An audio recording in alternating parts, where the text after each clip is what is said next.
मेरे प्यारे भाइयों बहनों और दोस्तों, आज मैं जिस शख्स की बात करने जा रहा हूं वो इस दुनिया का सबसे अजीम शख्स है। जी हाँ, आप सही समझे। मैं उसी शख्स के बारे में बात करने जा रहा हूं जिसके रहते मुझे किसी का खौफ न था। कोई दुख, दर्द, मुसीबत और परेशानी मुझे छू के भी नहीं जा सकती थी। मैं शेरों की तरह घूमता और बादशाहों की तरह रहता था। सब उस शख्स के बदौलत था। जिस समय तक उस शख्स का साया मेरे सरों पर रहा, मेरी हर छोटी छोटी ख्वाहिशों के लिए जिस शख्स ने अपनी हर ख्वाहिशों को मार दिया, खुद पुराने कपड़ों में, पुराने चप्पलों में ईद की नमाजें पढ़ी, मेरे लिए उस शख्स ने हर वो चीज़ खरीदी जिसे मुझे एक बार से ज़्यादा की ज़रूरत भी न थी। चोट मुझे लगती, दर्द उन्हें होता, बीमार मैं होता, हकीम के पास वो दौड़ते। बुखार मुझे लगती, रातों में वो जागते।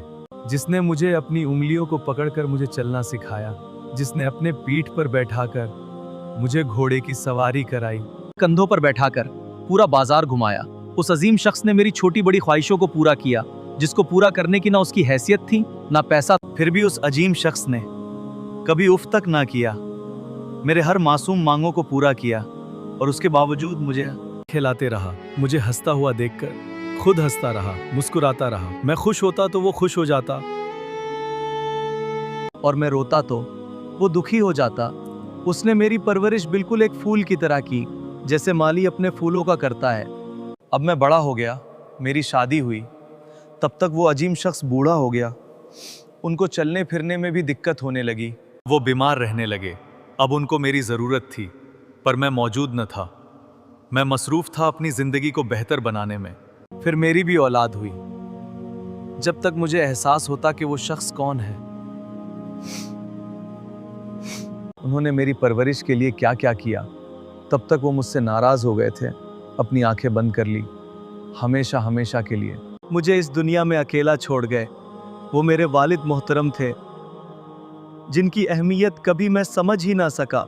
उनके जाने के बाद मुझे एहसास हुआ वालिद का मर्तबा क्या है और उन्होंने मेरे लिए क्या क्या कुर्बानियाँ दी। मेरे प्यारे भाइयों बहनों और दोस्तों, इसलिए अपने वालिद का एहतराम करो, मोहब्बत करो और उनकी हिफाजत करो, वैसे ही जैसे उन्होंने तुम्हारी बचपन में की। ये वो हस्ती है जो एक बार चला जाएगा तो फिर कभी लौट के ना आएगा। चाहे जितना भी जाकर तुम उनकी कब्र पर रो लो। अल्लाह पाक हम सभी के वालिदों को अपनी आमान में रखें और हमें उनकी खिदमत करने की तौफीक अता फरमाए, आमीन। किसी ने क्या खूब कहा है, तुम अपने वालिद की रज़ा हासिल कर लो, तुम्हें जन्नत की चाबी हासिल हो जाएगी। सुभान अल्लाह। अल्लाह पाक हम सबों को नेक अमल करने की तौफीक दे, आमीन।